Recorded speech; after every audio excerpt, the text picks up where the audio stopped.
Hello, everyone. Good afternoon, good evening from wherever you are joining us in the world. A very warm welcome to the Health and You Community Wellness Series. The goal of the series is to create community awareness about health and disease, with the ultimate objective to enhance self-care, reduce suffering, improve the quality of life, and increase healthy longevity. Your cameras and microphones are turned off. So please go ahead, use the Q&A feature. The chat feature is also open, and we'll be able to see what you're posting with questions or comments. Questions will be addressed at the end of the session. This is not a CME CPD activity, so make a note, no certificates of attendance will be issued. We have a fantastic topic this evening, and our expert speaker is here with us. The topic is climate change affecting your health? And I would like to welcome Dr. Amit Abraham. He's the Assistant Professor for Clinical Population Health Sciences and the Assistant Director of the Institute for Population Health at Weill Cornell Medicine-Qatar. Dr. Abraham will be introducing basic concepts of climate change, will examine its effect on health, and will also discuss tips to minimize our environmental footprint. So a little bit about Dr. Abraham. He's responsible for managing public health research and community programs, particularly those promoting health awareness and disease prevention in the state of Qatar. He is an active participant in IPH's public health teaching programs for both our pre-medical and medical students. His primary research interests pertain to environmental health and its impact on the local community. These comprise, but not limited to, of course, air quality, particulate matter, respiratory disease, pesticide use, climate change, and sustainable urban and community development, with a focus on interplay between these issues. His other research interests include lifestyle medicine, risk communication, and public health. Dr. Abraham is alumnus from Weill Cornell Medicine-Qatar, class of 2011, and he completed his master in public health from the John Hopkins Bloomberg School of Public Health in the US. He's also an inductee of the Alpha chapter of Delta Omega Public Health Honorary Society. So very warm welcome to you, Dr. Abraham, and over to you. Thank you very much, Raji, for that very kind introduction. Let me start sharing my screen. And please let me know if you can hear me and you can see my slides, okay? Absolutely, clear. Wonderful. Thank you so much. So for me, it's a pleasure for me to be here today to talk a little bit about climate change and what its impacts are on your health. So I have nothing to disclose financial or otherwise, and I'm not going to be talking about any unapproved unlabeled use of drugs. So an outline of what we're going to be talking in the next little bit. So we're going to basically introduce the topic of climate change, understand what it is, why it's having impacts on human health, and then we're going to delve a little bit into what those specific impacts are. And then lastly, we're going to talk about what it is that we can do to try and minimize those impacts. So a little bit about terminology first. Originally, climate change was referred to as global warming, but more and more you see climate change being used in the common parlance today. And that's because it was recognized that climate change is perhaps not broad enough a description of what its impacts are. And so the preferred terminology now is climate change. You might have also heard of a couple of other terms that are being used to describe the same thing. These might include the climate crisis, the climate emergency, so on. For the sake of simplicity, I'm just going to use climate change throughout this talk. Now, a couple of things I want to make sure, some key points I want to make sure everybody's on the same page on. So starting off with the difference between weather and climate. So weather is basically a term that describes the atmospheric conditions that are happening outside right now. So weather can vary from minute to minute and from one location to the next. So it might be sunny in one place and just a little bit down the road, it might actually be raining. That's what weather means. It's what's happening in the here and now. As opposed to climate, which is more of a description of the long-term weather conditions or weather patterns. And when I say long-term, what I mean is up to 30 years. So climate establishes the usual range of conditions across the period of a year or several years. Okay. And the best analogy I've seen to describe the difference between the two is that climate determines what kinds of clothes you keep in your closet or in your wardrobe. Weather determines what you're wearing right now. Okay. Another term that you may have heard of is the greenhouse effect.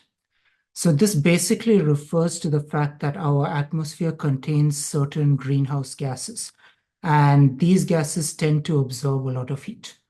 And this really is what keeps our planet at a comfortable temperature. Without these greenhouse gases, it would actually be much, much colder than it is today.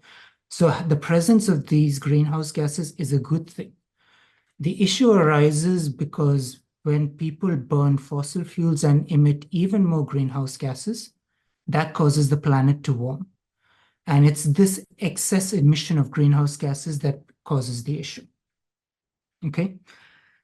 Now, one of the things I want to talk about is something that's called the average global surface temperature. What that means basically is you take the temperature across the entire surface of the Earth and you take the average of that. And this includes both the land area as well as oceans. So as you can imagine, this is a vast space. And so when you take the average, even a small difference in the average global surface temperature can translate into a massive difference on the ground. All right. So as an example, if you think about the last ice age, which was about 10,000 years ago, the entire northern hemisphere was covered in ice and snow in glaciers. But the average global surface temperature was only about 4 degrees Celsius colder than it is today. So again, the average, there was not much difference, but on the ground, there was a massive difference. Okay. Now, if you look at this graph on the left, basically it tracks the change in the average global surface temperatures going back to 1850 to today. And this red line tracks what that average global surface temperature and how much it changed. And you can see there's a lot of variability, there's a lot of ups and downs, but in general, the trend is upwards, it's increasing. Especially around 1965, 1970, it really starts to take off at that point. And now when we talk about how much the average global surface temperature has increased, our reference point is this period of 1850. Why? Because 1850 is roughly the time when the Industrial Revolution happened. So that's when we started burning fossil fuels on a large scale, on an industrial scale. And that's when we really started pumping out these greenhouse gases into the atmosphere. It's also roughly around the time when we actually first started measuring temperatures. And so we have actual data records going back to 1850, tracking the change in temperature. So now you may have heard of the Paris Agreement that took place under the auspices of the UN back in 2015. A lot of countries around the world agreed to try to limit this increase in average global surface temperatures to 2 degrees Celsius at most. However, currently we are sitting at 1.2 degrees Celsius, so we're more than halfway to the absolute maximum that we have set ourselves. All right, so we are at 1.2 or so roughly now above pre-industrial levels. Now, this graph on the right tracks the amount of greenhouse gases in the atmosphere going back again roughly to about 1850. And you can see that the trend here essentially matches the trend in the average global surface temperature. So if you were to superimpose these two graphs, you would see that they almost perfectly correlate, right? So the rise in average global surface temperatures is really down to the greenhouse gases that we are putting out into the atmosphere. All right, so we have a poll question. Raji, if you can set that up for us, please. So the question I want you to try and take a stab at answering is, which greenhouse gas is most commonly associated with climate change and with human activities? So I'll give you a minute or so to try and put some answers in. Do you think it's carbon dioxide, methane, water vapor, or ozone?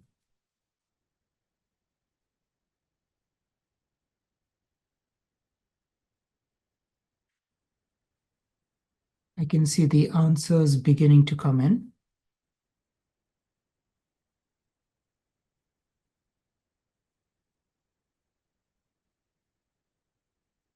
At the moment, the answers are more or less evenly split between carbon dioxide and methane. Okay, I think we'll stop there. So a slight majority of us think, so half of us basically think that carbon dioxide is the major greenhouse gas. And not far behind, there's a significant chunk of people, 40%, who think it's methane. So the correct answer is, in fact, carbon dioxide. In fact, carbon dioxide accounts for about 3/4 of all the greenhouse gases that we are currently emitting today. Methane is the second most. It accounts for about 16%. And the thing to keep in mind when it comes to carbon dioxide specifically is that carbon dioxide is a very, very stable gas. It tends to remain in the atmosphere for on the time scale of centuries. So any carbon dioxide we emit today will likely be around 600, 700 years down the road. What that means basically is that even if we would stop burning fossil fuels and putting out greenhouse gases today, the warming effects of carbon dioxide is still going to be felt centuries down the road. So this kind of heating is kind of baked in. So that makes dealing with the fact that we're warming up the planet a little bit harder to handle. Now, if you look at the different sources of greenhouse gases, you will see that by far the biggest sector is the transportation sector. So basically how we get around, be it in cars and trains and planes, whatever it may be, that's how we tend to produce the most amount of greenhouse gases.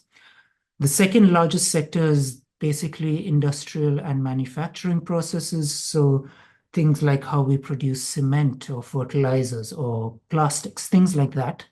The way that we produce it creates a lot of greenhouse gases too. And not far behind is basically how we produce electricity, how we generate power. I also want to highlight that agriculture accounts for nearly 10% of greenhouse gas emissions globally. And I'll come back to that in just a little bit.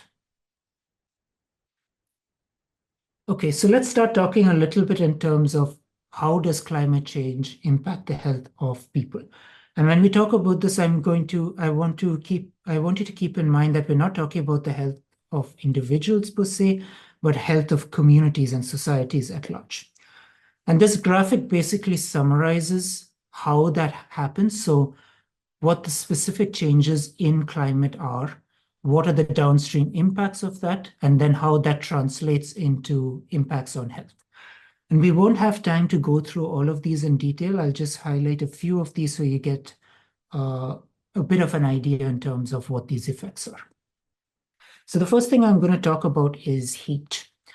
And that's something that a lot of us over here can relate to because in the summers here, we suffer a lot in terms of how warm it gets here. So in terms of heat, climate change is probably going to increase how often we get hit by heat waves. It's also going to, if we are going through a heat wave right now, it's most likely going to increase the intensity or how hot it actually gets during the heat wave. And it's also going to increase the duration of that heat wave. So how long that heat wave lasts. All of these different factors and components are impacted by climate change. And obviously, heat can have direct impacts on health. Now, for us living in this country, we're perhaps a bit more fortunate in that everywhere we go, we basically have air conditioning, so we're better prepared to deal with heat. But there are plenty of places around the world where they are not that lucky, and air conditioning is harder for people to get. And that's why when you see in the news that there are heat waves perhaps in South Asia, or there are heat waves in parts of Europe or North America, it has a bigger impact over there because people don't have easy access to air conditioning. And what happens is our bodies are primed to work at a specific temperature range, and if it exceeds that range, it can become dangerous for us. And you get various symptoms that relate to heat stress. You get dehydrated, and if it goes high, if the temperature goes high enough for a long enough period of time, unfortunately, mortality rates also go up. And for those people who have pre-existing illnesses, people who have heart disease or lung disease, and so on, they are at an increased risk of suffering during a heat wave. Now, the next consequence that I want to talk about is wildfires. And you might have seen this happening in the news as well. A lot of areas in Australia, for example, or North America, or even Europe, have been hit by wildfires recently. Now, for a lot of these places, wildfires are the norm. It's a part of the life cycle. But what is happening more recently is that these wildfires are starting to get more severe, more intense, and last a lot longer. Now, this is probably because of climate change. Drought-like conditions are persisting and worsening, and because of increased heat. So there's essentially more fuel for these fires to burn, and this is why they burn more intensely and for longer periods of time. And now, if you look at this image here, so this is taken from a UN publication by the IPCC. What it shows is the amount of area that is being burnt by wildfires over the period 1985 to 2015. If there was climate change that is happening, which it is, compared to if there was no climate change, how much area would burn. And what you can see is that with climate change, we get roughly double the land area being burnt by wildfires than if there hadn't been climate change. So this is clearly having serious impacts. And besides the immediate threat that a wildfire might pose, because if you're caught in the fire, there's also another impact that we need to consider, which is air pollution. So due to incomplete combustion, there are a lot of pollutants that are put up into the atmosphere that is very dangerous if you wind up breathing it in. And air pollution actually is a serious risk to human health. In fact, it is the second largest killer. If you look at globally, what are the causes of death around the world? Air pollution is number 2 on that list. And the thing is, air pollution really doesn't respect national borders. So if you have a wildfire across the border, that air pollution is going to come in and impact us directly. So these kinds of things, they tend to have impacts over a wide area. And so it matters to us what is happening in other countries as well, if only because selfishly we're thinking about our own health, but also in addition to the health of other people around the world. So on this, to continue on this theme of excessive weather events, climate change is also going to impact the risk of things such as hurricanes or cyclones. So in areas that are already suffering from things like hurricanes and cyclones, these hurricanes and cyclones are probably going to be more intense and more frequent. So these typically hurricanes and cyclones happen in parts of Southeast Asia, as well as the Caribbean, Central America, North America. And so those countries now will have to prepare for facing more intense storms. In addition, if you look at rainfall or precipitation, obviously the impacts of this are going to be very localized and contextual. So it depends on which part of the world we're talking about. But rainfall on average is going to be more variable. So what that means is, for instance, in a place that, let's say, is very dependent on monsoon rains, so the rain comes regularly during certain specific months of the year, the rainfall is going to be more variable. So maybe it will come a little bit earlier in the year, maybe it may come a little bit later. Sometimes it may not come for a period of several years altogether, and then it will suddenly come in excessive amounts and cause things like flooding. So predicting these rainfall patterns is going to be much, much harder. And so for people living in these areas who perhaps might be more dependent on their rainfall, because let's say it's an agriculture-based society, it's going to become much harder for them to maintain their lives and their livelihoods. In addition to all of this, another consideration is if there's flooding that's ongoing, there's also the risk of waterborne diseases. So in areas which are very flood prone, you might see an increased risk of diseases such as cholera or dysentery, which are spread through contaminated water. And in addition to that, you might also think about insects such as mosquitoes that may breed and reproduce in still water, right? And so then there's also an increased risk of mosquito-borne illnesses, things such as malaria or dengue fever. So all of these downstream things need to be thought about when you think about all of these excessive weather events. So I have a second poll question. Raji, if you can get that up first, please. So this question is basically asking, how do you think climate change impacts food security, if it does at all?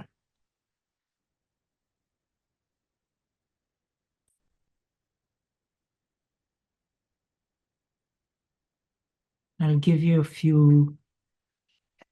a minute or two to answer that, pick your choice.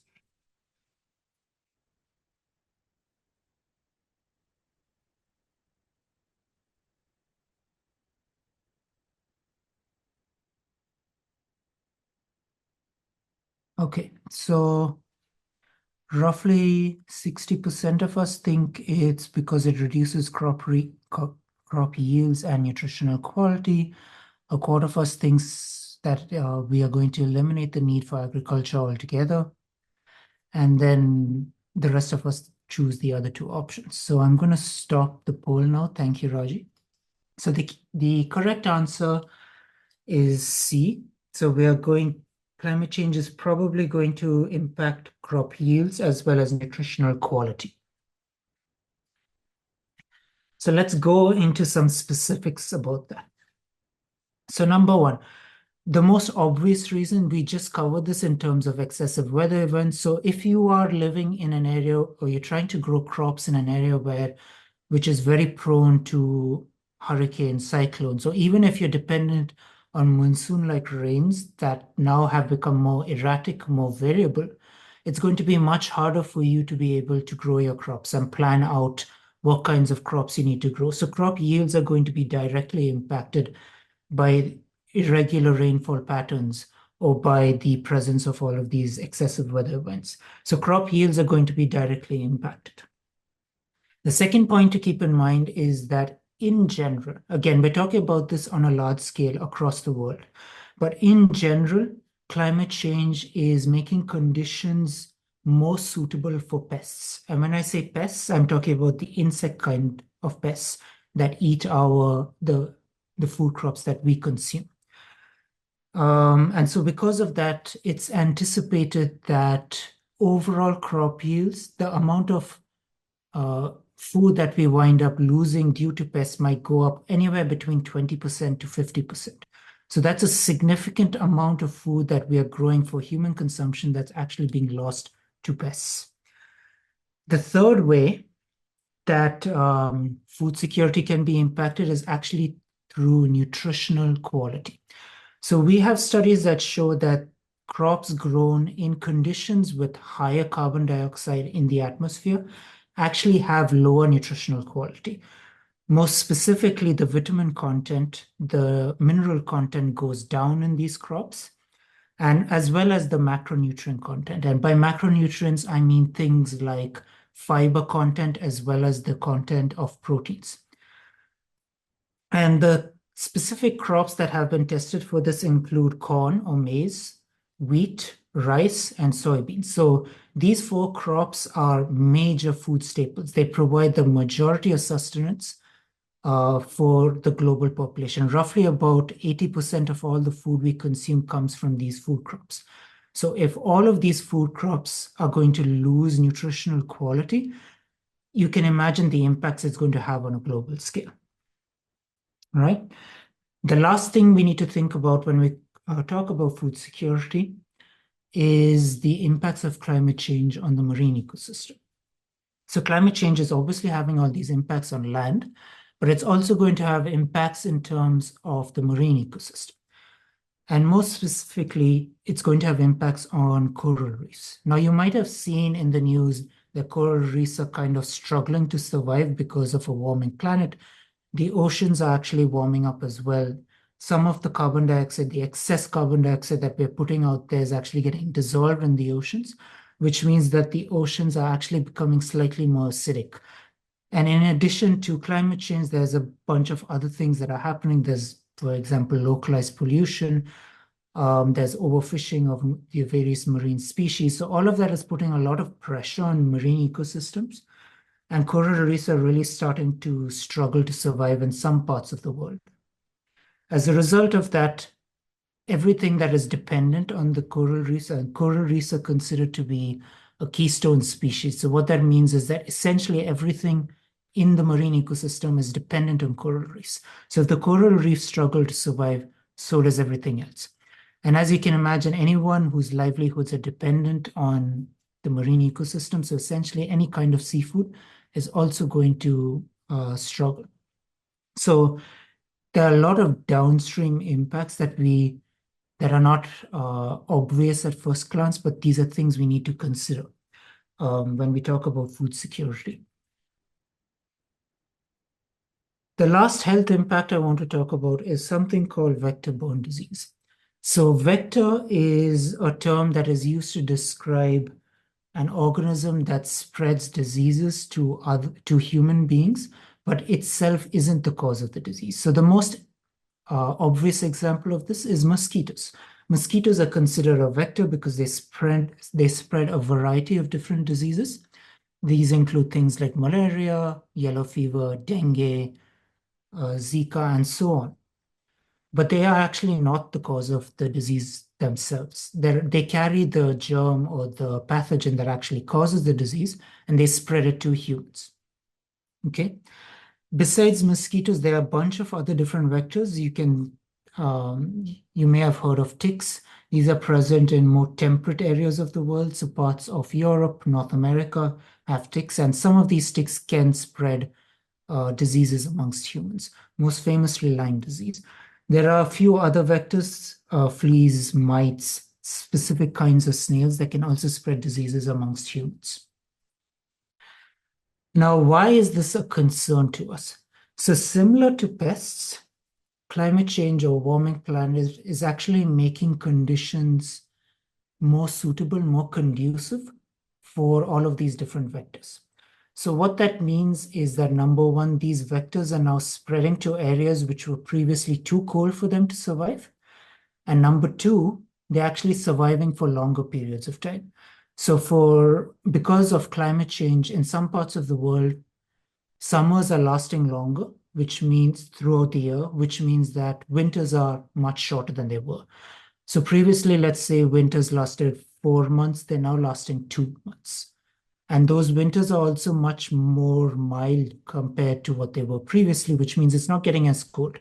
So again, this means that these vectors are able to survive longer across the year, which means their populations are expanding within the areas that they already were, and they're also expanding into areas where they previously couldn't survive. Therefore, more people are coming into contact with these vectors, which puts them at risk for developing all the different diseases that these vectors can carry and spread. All right. And we have the data on this is the strongest data we have usually comes from high-income countries. So the best example of this is with a specific kind of tick that is found on the eastern half of the United States.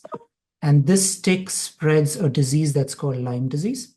And we have data going back 20, 30 years tracking, number one, where these ticks are commonly found, what is their natural habitat, And we can see that over the course of the last 20, 30 years, they are actually spreading across the eastern half of the US. Their range is expanding because the temperatures are warming up. It's more conducive for them to spread. And number two, we have data tracking the spread of this disease, the Lyme disease, and it essentially overlaps with the spread of the ticks. So more people are complaining about developing Lyme disease because these ticks are spreading. And we have some data from Europe as well for different kinds of vectors and diseases. And that suggests that with climate change, with more warming that's actually happening, we're going to see an increase in the diseases spread by vectors. Now, I want to spend a minute talking about who is the most susceptible, who is the most vulnerable. So there's a variety of different factors that impact how vulnerable a population is. And keep in mind, I'm not talking about individuals here, I'm talking about communities and societies at large. So for example, if you have people living in an area where perhaps they don't have adequate access to potable drinking water or to sanitation, if people are perhaps not as affluent as other people are, if they're living in an area where they cannot put a roof over their head. So these people are obviously going to be at a higher risk of suffering from the impacts of climate change than other people are. If you've got a group of people who have a variety of different health conditions, so if they're suffering from chronic diseases, things such as diabetes, heart disease, lung disease, they're going to be at a higher risk of suffering from the impacts of climate change.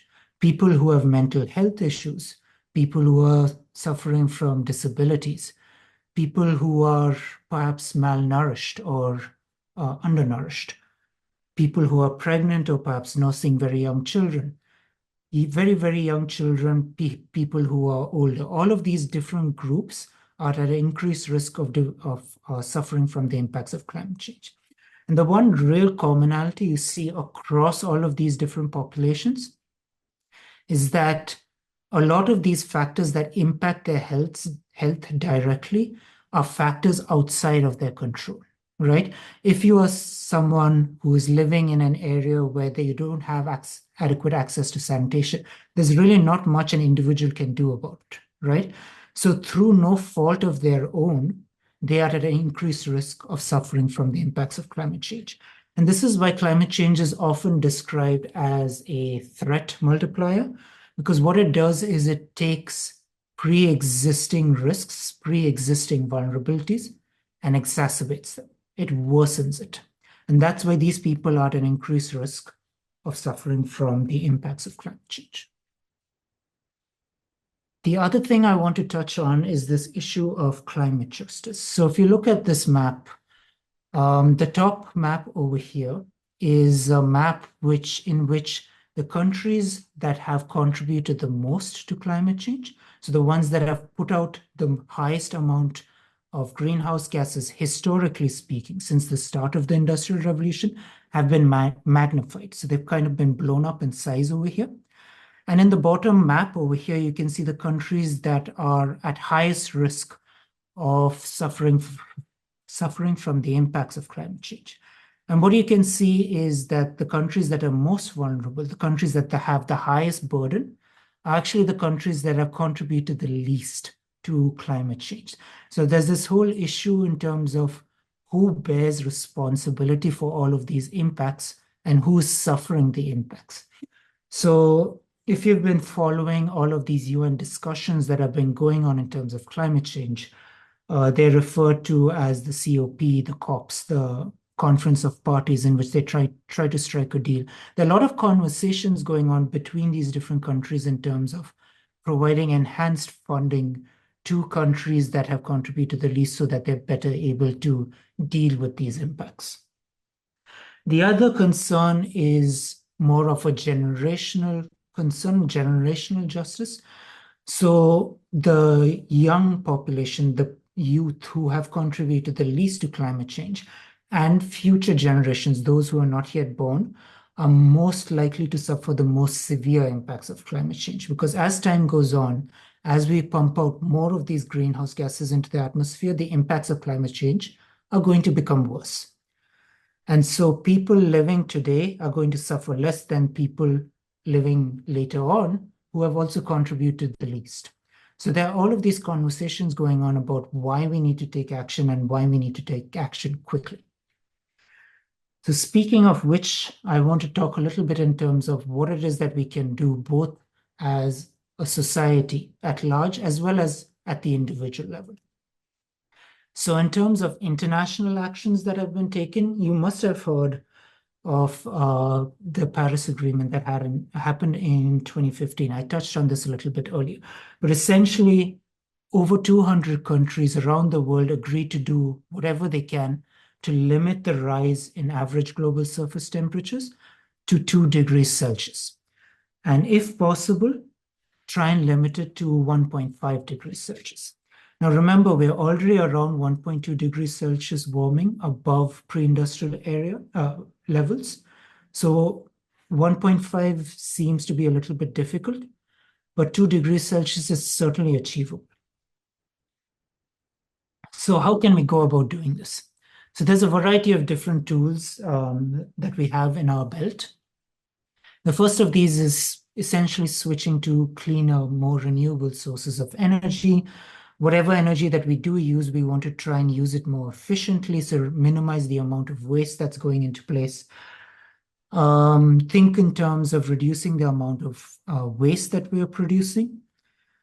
Think in terms of trying to preserve natural ecosystems, because natural ecosystems actually have a tendency to absorb some of these greenhouse gases that we're putting into the atmosphere. So for example, the Amazon rainforest, our oceans, all of these things tend to absorb a little bit of carbon dioxide, so that tends to mitigate some of the greenhouse gases that we're putting out there. So making sure looking after all of these natural reserves can also give us an advantage. We also need to rethink how we produce food, because the way we currently produce food is incredibly wasteful. And currently, globally speaking, we do consume a lot of meat, and meat consumption utilizes a lot more resources than consumption from plants. And therefore, reducing meat consumption wherever possible can actually help lower greenhouse gas emissions. And I'll come back to this in just a minute. So all of these things I've talked about so far, they are things that can help reduce the amount of carbon dioxide and greenhouse gases we're putting into the atmosphere. So these are called mitigation strategies, but there's another host of strategies that are called adaptation strategies. Now, what these are is recognizing the fact that climate change is happening, and we need to be able to live with the impacts of climate change that are happening. So for example, we know heat waves are happening. We know they're going to happen with increasing regularity, and they're going to get worse. So we need to be able to live with that. So for instance, setting up some kind of early warning system so we can predict with reasonable accuracy when we're going to be hit by a heat wave. So we need to let people know this is when it's going to hit. Please take adequate precautions, right? Especially in places where, for example, there is less air conditioning and people may have limited ability to adjust. So I want to touch very quickly in terms of what it is that we as a country are doing. So Qatar has actually set itself a target of reducing its greenhouse gas emissions by a quarter by the year 2030. Currently, about 10% of the energy production is through solar power, and there are plans to double it by 2030. There is the green building certification that's happening, with the aim of which is to try and enhance energy efficiency and water efficiency, minimize the waste of that. There is also the Khair Katana initiative, the idea being to introduce greenhouses in various schools around the country and teach children the importance of cultivating your own food, getting them to understand the importance of healthy nutrition. That has been going on for the last few years. There are about 130 greenhouses around the country right now in schools. Perhaps a little bit more in the works is they're trying to have more walkable multi-use neighborhoods.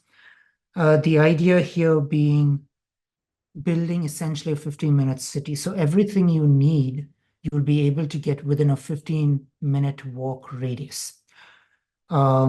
So that thereby you're reducing transportation emissions, which remember is the largest sector in terms of greenhouse gas emissions. Obviously Doha has an excellent public transportation system. They put a lot of effort into building our metro system. There are a lot of buses now that are in the process of being electrified as well. And the country has also taken a lot of steps to enhance food security. So what can we as individuals do? So the number one thing I think that has the most impact is to try to adopt a plant-based diet. So as I mentioned before, animal-based diets are not the most efficient and therefore have higher greenhouse gas emissions. So if you adopt a plant-based diet, that's ideal. And when I say a plant-based diet, I don't mean you need to become vegetarian. You don't have to cut out meat completely from your diet. You just need to reduce how much meat you're consuming. So say instead of eating meat 5 times a week, you make it 4 times a week. Every step counts, all right? In addition to that, adopting a plant-based diet also has other benefits, right? Because if you have a plant-based diet, you are at a lower risk of developing chronic diseases, things such as heart disease, cancers, and so on and so forth. The next big thing we need to think about is food waste. We want to avoid food waste as much as possible. About 1/5 of all the food produced around the world today is thrown out.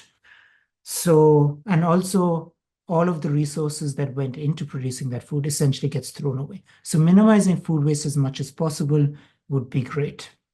Use public transportation whenever possible, of course, weather permitting. Perhaps in the winter, you can opt to walk or cycle more. If you must drive, try carpool wherever possible. In terms of stuff you use at home, try to buy high quality stuff that lasts longer. If you're able to use things like appliances, devices, clothes that last longer, that reduces the demand for resources, therefore it reduces greenhouse gas emissions.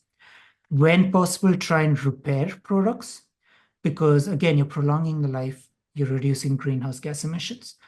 Recycle whenever possible. Glass and aluminum, metal are highly recyclable. Plastics are less recyclable. I would strongly advise against using plastics wherever possible. Try and save energy and water use as much as possible. So turn off appliances, lights if you're not using them. If you're running a load in your washing machine, make sure it's a full load, air dry your clothes wherever possible. So all of these are kinds of tips that, your grandmother might have advised you, it's kind of intergenerational advice. What we want to do is embrace that old school kind of thinking because it's good for the planet and it's also good for ourselves. Wherever possible, buy local. It's good for us and it also supports local economies. I think I'm going to stop there because I think we're approaching time. So thank you very much for your attention. And I'm happy to take any questions that may come up. Okay. So the question is, what daily lifestyle changes can be helpful to mitigate some of the impact of the environment change? And I'm thinking this person is thinking about you mentioned heat, especially in the region. So what are some of these daily lifestyle changes that can be helpful?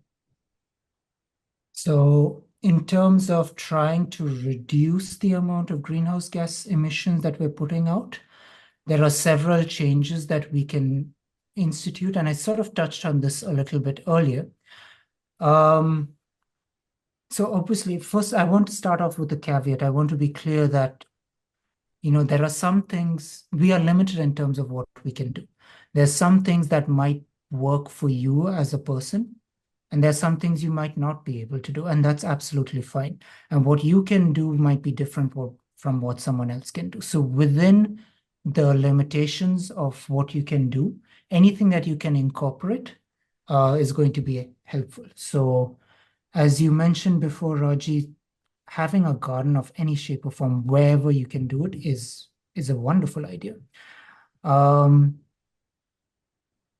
in terms of, let's say, reducing food waste. Um, as I said, like a fifth of the world's food that is actually grown gets thrown away, and all of the resources that went into producing that food basically gets thrown out as well. So minimizing the amount of food that you throw away would be great. Now, to be clear, this 20%, this one-fifth of the food waste is not just consumers throwing away food, it's also in terms of production chains. So when the food is produced at a farm to getting to the supermarket, some food is thrown away and in that stage as well.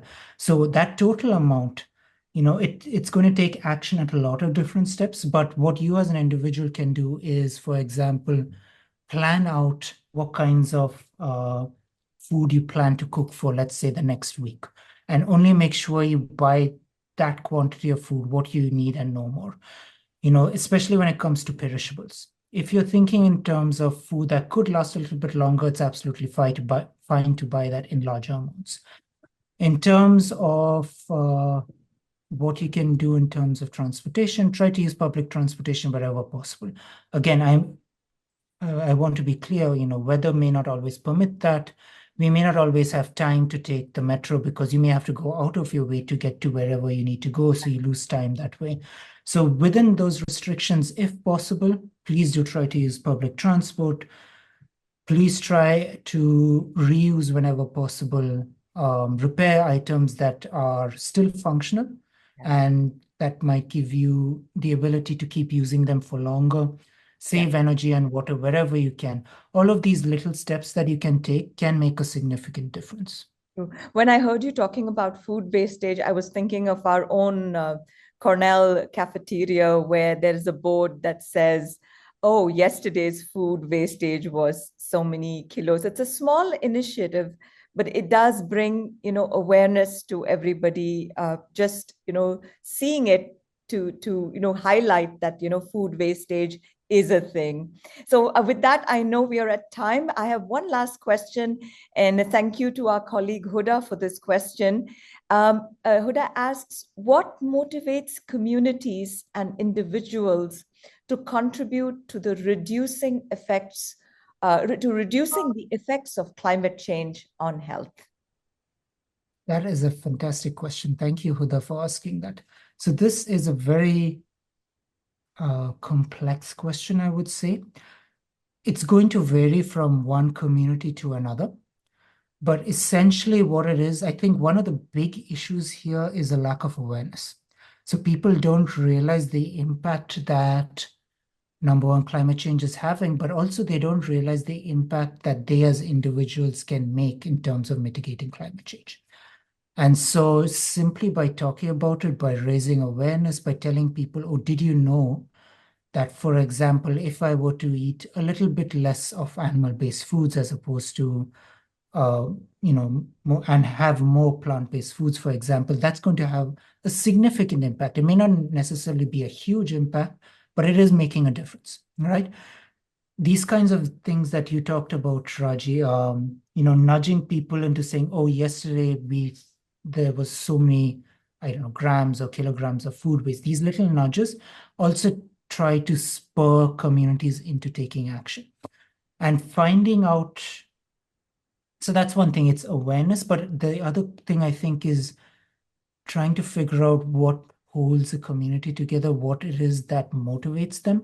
And that's going to vary from one community to another. So trying to figure that out, because a lot of people, for instance, might be motivated by, let's say, trying to preserve the environments that they live in, preserving their heritage, because their heritage, their self-identity is intrinsically tied to the area that they live with.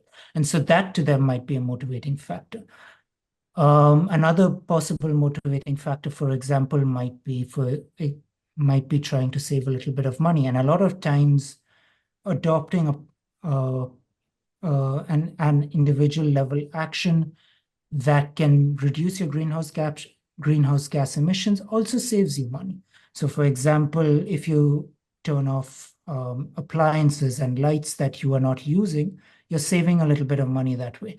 So then all of these different things that can have an impact.